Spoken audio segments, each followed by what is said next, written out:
ပရိသတ်များအားလုံးပဲမင်္ဂလာပါကျွန်တော်တို့ရဲ့ KK တွန်းကနေကြိုဆိုလိုက်ပါတယ်ဒီဗီဒီယိုလေးကို YouTube မှာကြည့်နေတယ်ဆိုရင်တော့ VPN လေးဖွင့်ပေးကြဖို့နဲ့ Facebook မှာကြည့်နေတယ်ဆိုရင်တော့ Like and Share လေးပြုလုပ်ပေးဖို့မေတ္တာရက်ခံအပ်ပါတယ်မမေရေဒီနေ့ပါတီကတော့တကယ်ကိုအောင်မြင်တာပဲနော်အားလုံးလည်းအရင်ပြောကြတယ်ဟင်းတွေကလည်းဘလောက်တောင်အရသာရှိလဲတားမလေးတငယ်ချင်းတွေရလာတယ်နောက်ဆိုသူတို့နဲ့ဆော့ရတော့မယ်တနေ့မှဒီလိုပါတီမျိုးတစ်ခါနှစ်ခါတော့လုပ်တဲ့နဲ့နော်ဒါမှအတီးကျွမ်းလေးတိုးတယ်အခုတော့သမီးတော်တော်ပင်ပန်းနေပြီသွားအိတ်တော့မယ်ပါတီပြီးမှအားလုံးကပင်ပင်မမတ်နဲ့စူပါပေါ်မှာထိုင်နေကြတော့အင်ကူတော်ကြီးကအိတ်ခင်းလေးကိုထွက်လာပါတယ်တထင်းရေပါတီပြီးတော့ဟင်းတွေအများကြီးကျန်နေသေးတယ်ရှင်ဘာလို့ရမလဲဘာလို့ရမှာလဲအကုန်လုံးစုပြီးအပြင်အမိုက်ပုံနဲ့သွားပြစ်လိုက်လေဒါပေမဲ့တထင်းရေဟင်းတွေကအများကြီးကျန်နေသေးတာအလကားပြစ်လိုက်ရတာနှမျောစရာကြီး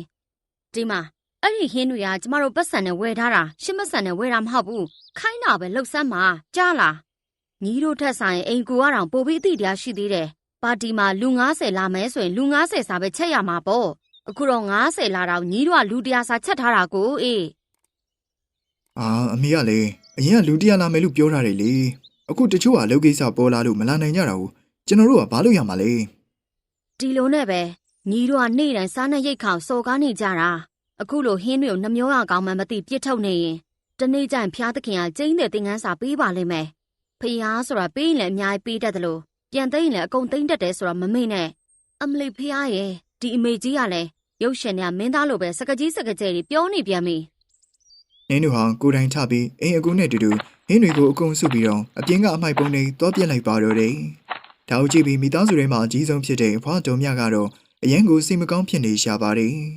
ငွေကြေးပိုင်းမှာတော့ဒီမိသားစုကအရင်ချမ်းသာကြပေမဲ့စားစရာပေါ်မှာတော့ဘာတန်မိုးမှမထားကြပါဘူးအမေသိလားဟိုနေ့ကသမီးတငယ်ချင်းတီလဲဒီဟိုတယ်မှာလာစားသေးတယ်တဲ့ဒီဟာဟင်းတွေကအရင်အရသာရှိတယ်လို့ပြောနေတာညီတို့အပြင်မှာထွက်စားကြမှာဆိုရင်အိမ်မှာဘာလို့ဟင်းတွေချက်ခိုင်းထားသေးတာလဲမမေကြီးရဲ့ဖြစ်သွားပြီပဲဘာလို့ရမလဲအားလုံးကရုတ်တရက်ကြီးအပြင်မှာစားချင်တယ်ဆိုလို့တွားလိုက်ရတာပေါ့မဟုတ်ရင်ကျမတို့တွေကနေ့တိုင်းဒီလိုလုပ်နေရမှာမဟုတ်တာကဲအခုပဲဟင်းတွေမှားလိုက်ကြရအောင်ဓမ္မမှားပြီးတော့ရင်အကြာကြီးဆောင်ရတာဘိုက်ထဲမှာလေဆောင်းလွန်းလို့ဦးရီတောင်လှိမ့်နေပြီမိသားစုဝင်တွေအားလုံးကမီနူးတွေကနေသူတို့အကြိုက်ဆုံးဟင်းတွေကိုမှားလိုက်ကြပါတော့တယ်စားပြီးတဲ့အခါမှာတော့ပကံတွေထဲမှာဟင်းတွေအများကြီးကျန်နေပါသေးတယ်ဝိတားကပကံတွေကိုလာသိမ်းတော့ဒုံမြကပြုတ်လိုက်ပါတော့တယ်မောင်လေးရေကျန်တဲ့ဟင်းတွေအကုန်ပါဆယ်ထုတ်ပေးပါအိမ်ပြန်ယူသွားလိုက်မယ်မမေကြီးဘာတွေလုပ်နေရလဲစားကျွန်းစားချက်တွေကိုဘာလို့ပါဆယ်ထုတ်ခိုင်းနေရလဲဒါတွေကဘာလို့ဖို့လဲညတကောင်ကျရင်ညီတို့ဘိုက်ပြန်စားလာမှလေအိမ်မှာဟင်းချက်ထားရင်လည်းညီတို့ကစားမှာမဟုတ်တာအဲ့ဒါကြောင့်ဒါလေးကိုယူသွားတာပိုကောင်းပါတယ်ပြီးတော့ဒါတွေကညီတို့စားလက်စတွေပဲဟာကိုစားကျွန်းကိုစားတာဘာဖြစ်လို့လဲအ ਨੇ ဆုံးတော့ဟင်းတွေပြစ်လိုက်ရတာတတ်တာပေါ့အိမ်မှာတင်ဒီလိုလောက်တာတော့ပါပြီအပြင်ဟိုတယ်မှာတော့ကျမတို့မျက်နှာငေးအောင်မလုပ်ပါနဲ့ဝိတိုင်းဒါတွေအကုန်ယူသွားပြီးတော့ပြစ်ထုတ်လိုက်တော့ငါယောက်ျားခမနေရောညပါသွေးချွေးစွန်းအောင်လုပ်ခဲ့လို့ဒီလောက်စီးပွားရေးကြီးဖြစ်လာတာတပြားချင်းစုခဲ့ရတာ哦ဒီကလေးတွေကတော့ပတ်စံတွေလကားဖြုံပြီးဟင်းတွေကိုဒီလောက်ပြစ်နေကြပါလားဖျားဒီမိသားစုဘာတွေဆက်ဖြစ်အောင်လဲမသိဘူးမျက်စိရှိတဲ့ဟင်းတွေအကုန်ပြစ်နေတာမြင်တော့ဒေါ်မြကတော်တော်လေးဝမ်းနေသွားပါတော့တယ်ဒါပေမဲ့ဘယ်သူကမှသူ့စကားကိုနားမထောင်ကြပါဘူးအဲ့နောက်မှာမိသားစုတွေအားလုံးဟိုတယ်ကထွက်လာတော့လမ်းဘေးမှာချမ်းချမ်းစီးစီးနဲ့တုံနေတဲ့ကလေးတချို့ကိုဒေါ်မြကမြင်သွားပါတော့တယ်ဒီခါမှာဒေါ်မြကသူတို့နားကိုသွားလိုက်ပါတော့တယ်ငါမိသားစုကတော့ဟင်းတွေကိုပြစ်နေကြပြီဒီကလေးတွေခမရတော့ချမ်းချမ်းနဲ့ဘိုက်စာပြီးတုံနေရှာတယ်အစောကဟင်းတွေကိုသာပါဆယ်ထုတ်လိုက်ရင်သူတို့ပေးလိုက်လို့ရတာပေါ့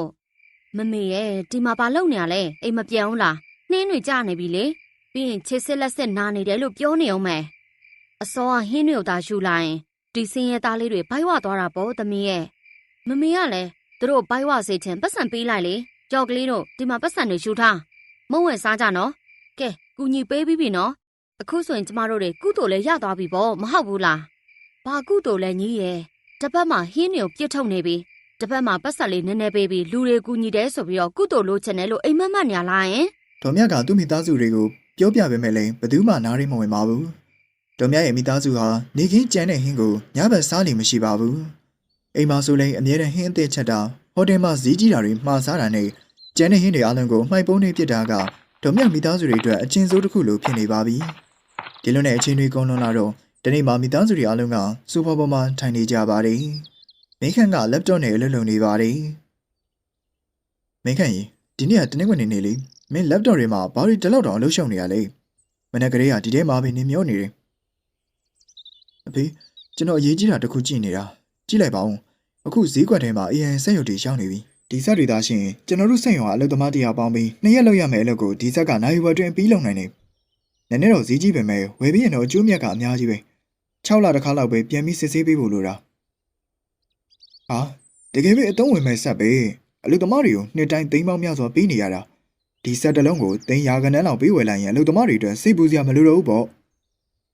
မင်းတို့ကလည်းလက်နဲ့လုပ်တဲ့အလုပ်ရဲ့အရသာဒီဆက်တွေမှမရှိနိုင်ပါဘူးမင်းတို့အဖေဟာဒီလုပ်ကို35နှစ်လုံးလုံးဦးစီးခဲ့တာ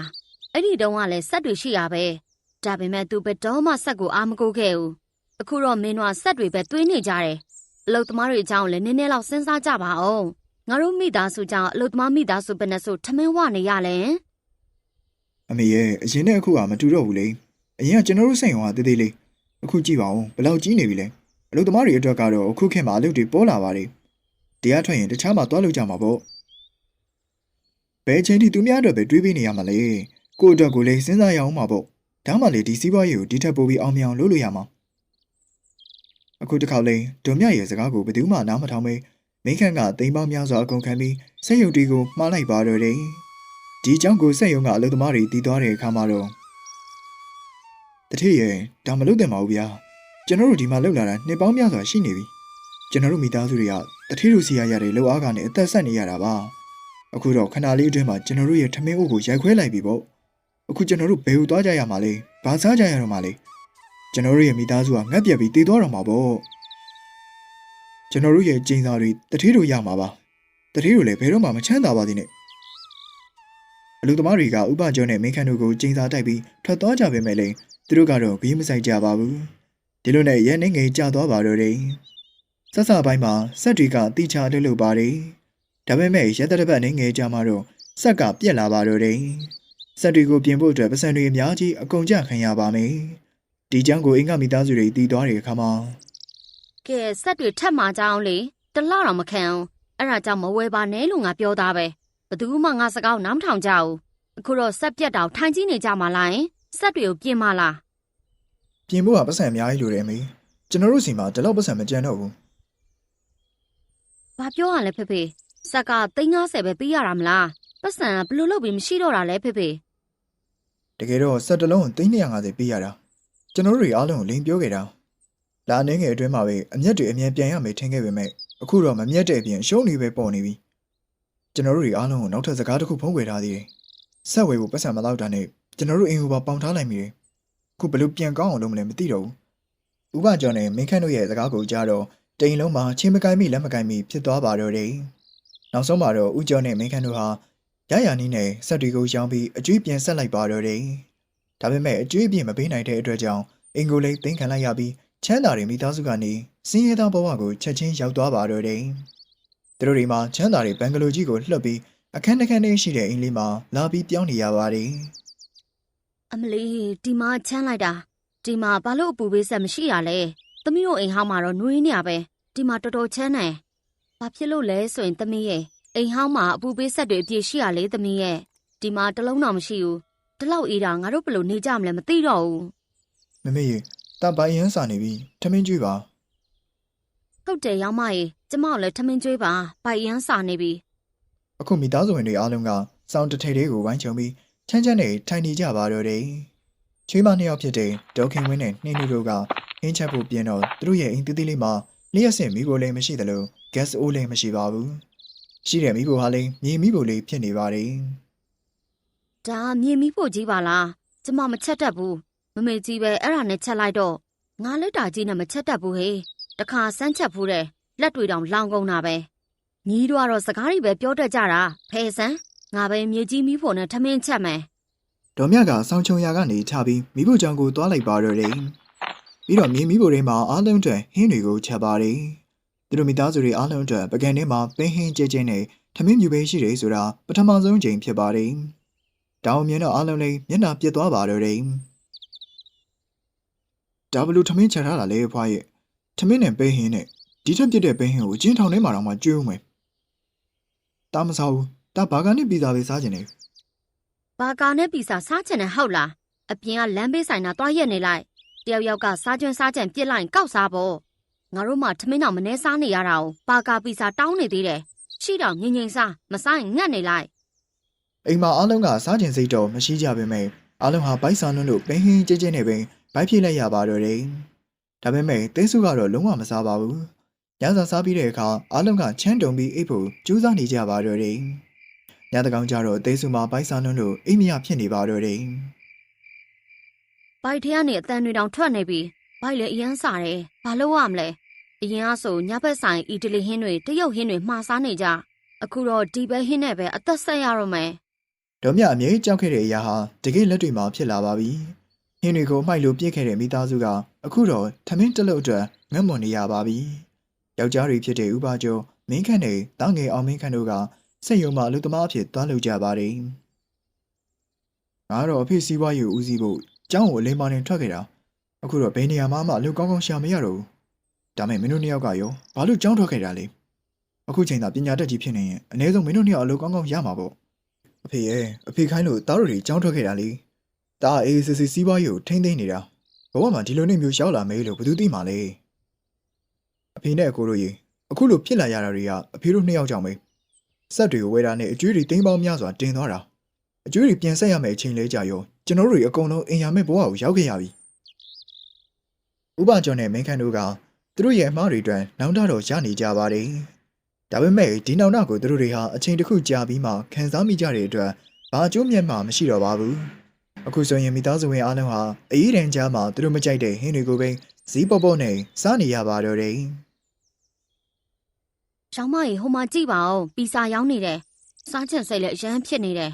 မနေ့ကဘူးသီးဟင်းချက်ထားတာလုံးဝစားလို့မကောင်းကျမတို့တွေဘူးသီးစားရလိမ့်မယ်လို့တခါမှအိမ်မက်ထဲတောင်ထဲမမှတ်ခဲ့ဘူးဟုတ်တယ်တဲစုရဲ့လူတွေပြောတာမှန်တယ်ဖျားသခင်ကပေးပြီးဆိုရင်လည်းတပုံကြီးပေးပြီးပြန်နှုတ်ယူရင်လည်းခန္ဓာကိုယ်ပေါ်အဝတ်တစုံတော့မကြံစေရဘူးတဲ့ဘယ်ဖဲမှအားကိုးစရာမရှိဘူးလမ်းခုလက်မှတင်လမ်းပြောက်သွားပြီ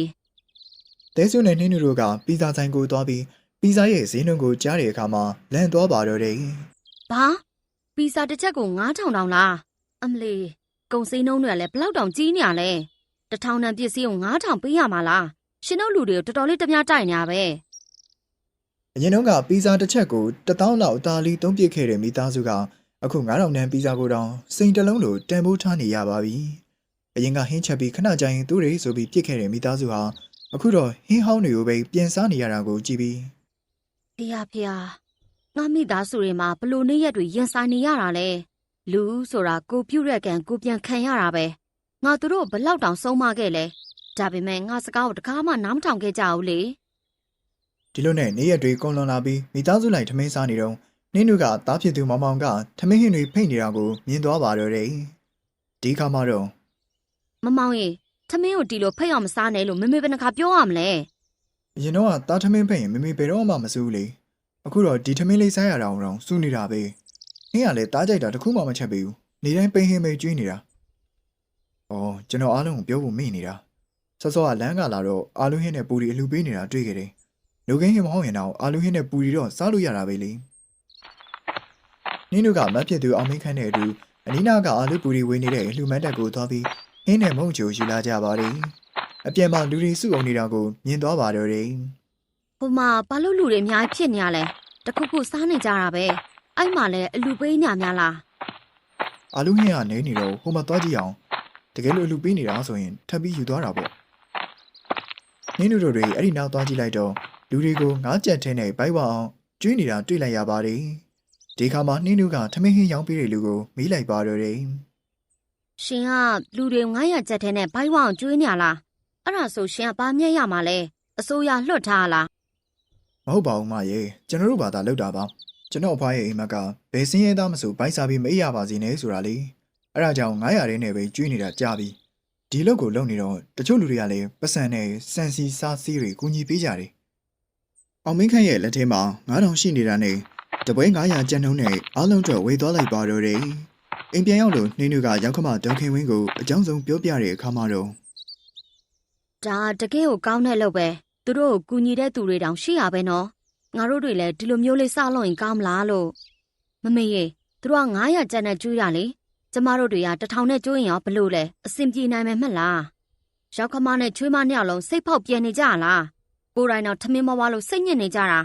ကိုယ်တိုင်ဘိုက်ဝါမစားနိုင်ပဲသူမြောက်ချက်ကျွေးအောင်မယ်အဲ့ဒါလေ1000ကျပ်နေတဲ့ကျမတငယ်ချင်းတယောက်ရှိတယ်သူတို့ကလူလက်တန်းစားတွေလေသူတို့စီကနေရိတ်ခေါင်ဈေးပေါ်ပေါ်နဲ့ရနိုင်တယ်သူတို့နဲ့စကားပြောကြည့်မယ်လေအစိုးရစီက2000 3000နဲ့ရတဲ့ဆန်တွေကျမတို့က9000နဲ့ဝယ်လို့ရမှာပေါ့ဒါဆိုစင်းရဲသားတွေကိုကူညီရလဲရောက်တယ်လို့ပတ်စံလဲနည်းနည်းရမှာပေါ့ဟွန်းမနေ့အထိဟင်းတွေကိုပြစ်ခဲ့တဲ့သူကအခုစင်းရဲသားတွေကိုကျွေးဖို့ပြောနေရလားကဲလေညီမအတိတရားလေးနည်းနည်းတော့ဝင်လာပြီပေါ့အချိန်နဲ့ငါတို့အလုပ်ကိုကြည့်ပြီးကူညီမဲ့သူတွေလည်းပေါ်လာမှာပါအဲ့နောက်မှာနှင်းနုကရောက်ခမရောက်ကတိတွေနဲ့တန်ပင်ပြီးအစိုးရရိတ်ခါဆိုင်မှာစကားသွားပြောပါတော့တယ်အဲ့နောက်မှာစမ်းနဲ့ကျုံနဲ့တခြားလိုအပ်တဲ့ပစ္စည်းတွေကိုဈေးပေါပေါနဲ့ဝယ်ယူလိုက်ပါတယ်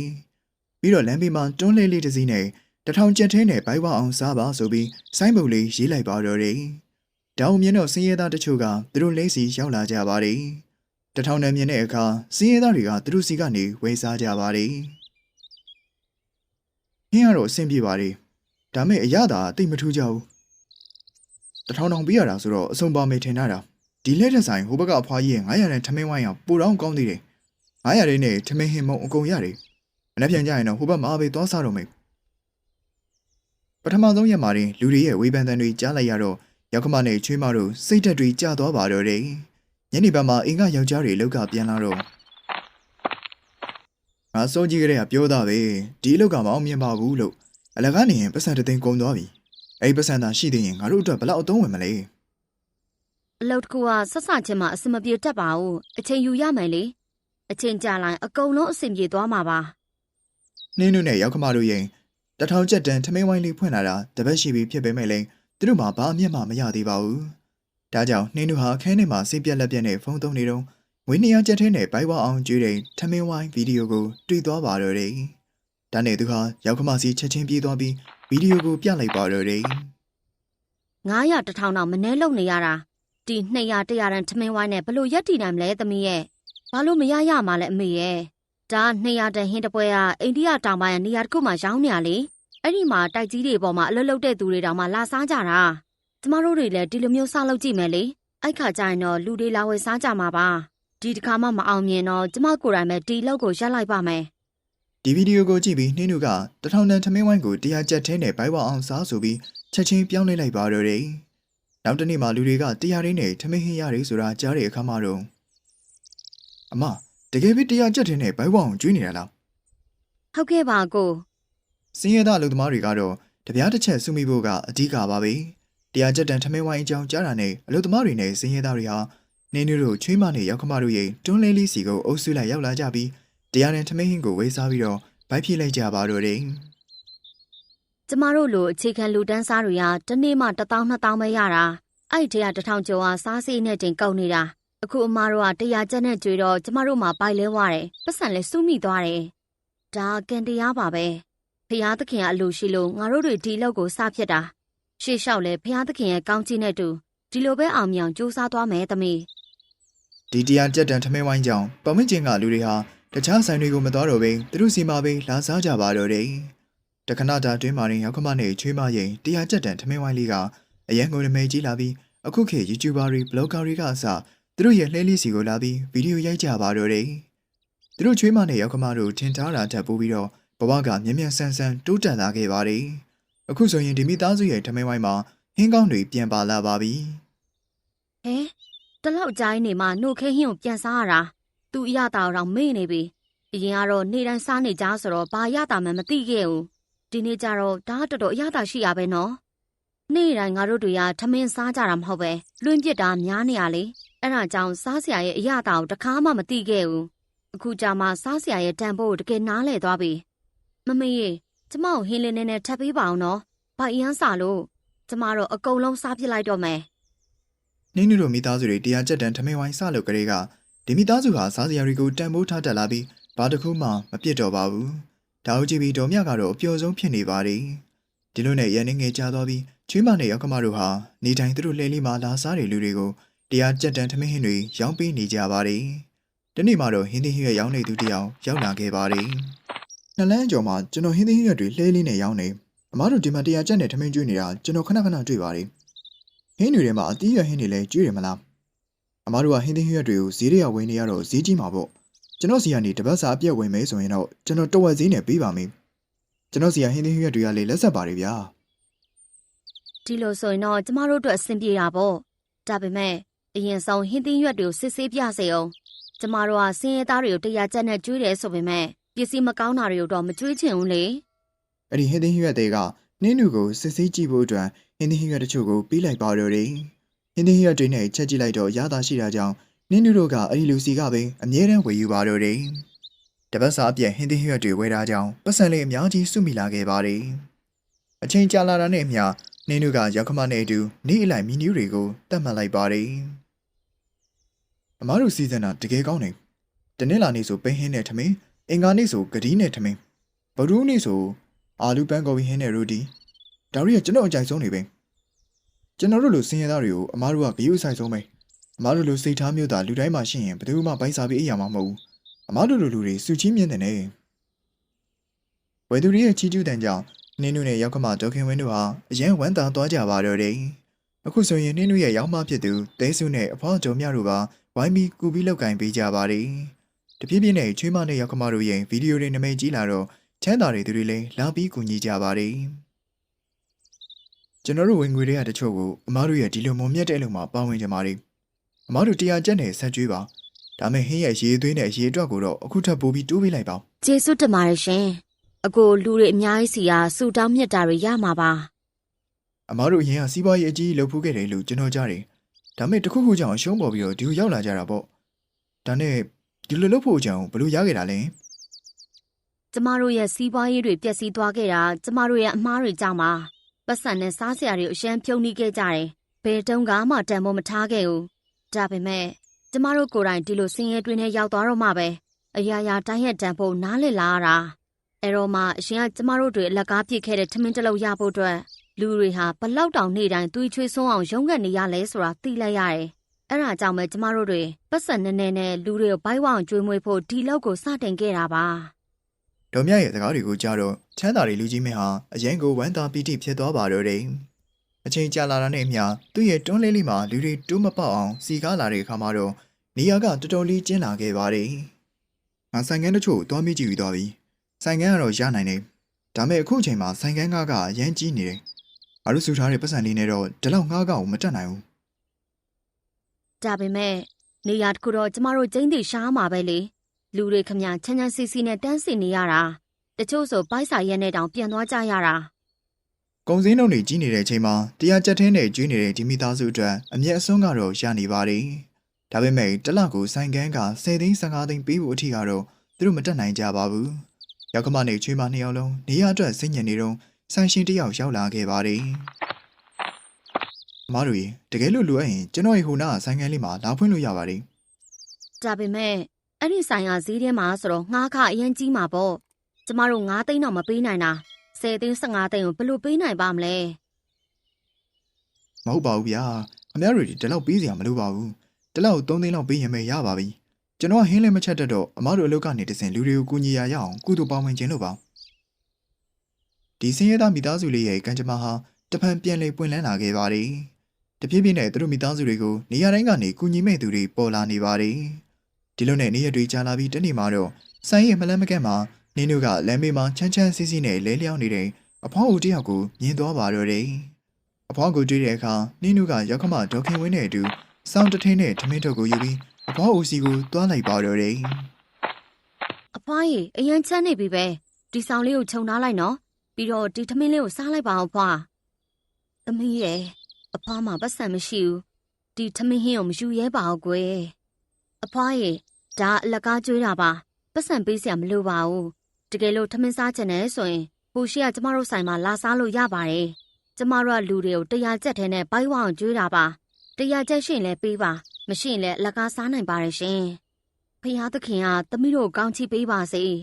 သမီးတို့ကငါတို့လိုဆင်းရဲသားတွေကိုဘိုက်ဝအောင်ကျွေးတယ်လို့ပဲဖယားသခင်ကလည်းသမီးတို့အမြဲတမ်းပြည့်စုံအောင်ထားပါစေကွယ်အချိန်တွေကုန်လွန်လာတာနဲ့အမျှဒီမိသားစုရဲ့အချိန်တွေကပြန်ကောင်းလာခဲ့ပါတယ် ရွာသားတွေလည်းဝိုင်းပြီးကူညီကြပါတယ် ကျမတို့ကအမတို့လူမှုကူညီရေးအသင်းအထင်နေတာအမတို့ကကိုယ့်စစ်စင်နဲ့ကိုစင်ရဲသားတွေကိုကျွေးနေတယ်ဆိုတော့တကယ်လေးစားတယ်လိုအပ်ရင်ကျမတို့အသင်းနဲ့ပူးပေါင်းနိုင်ပါတယ်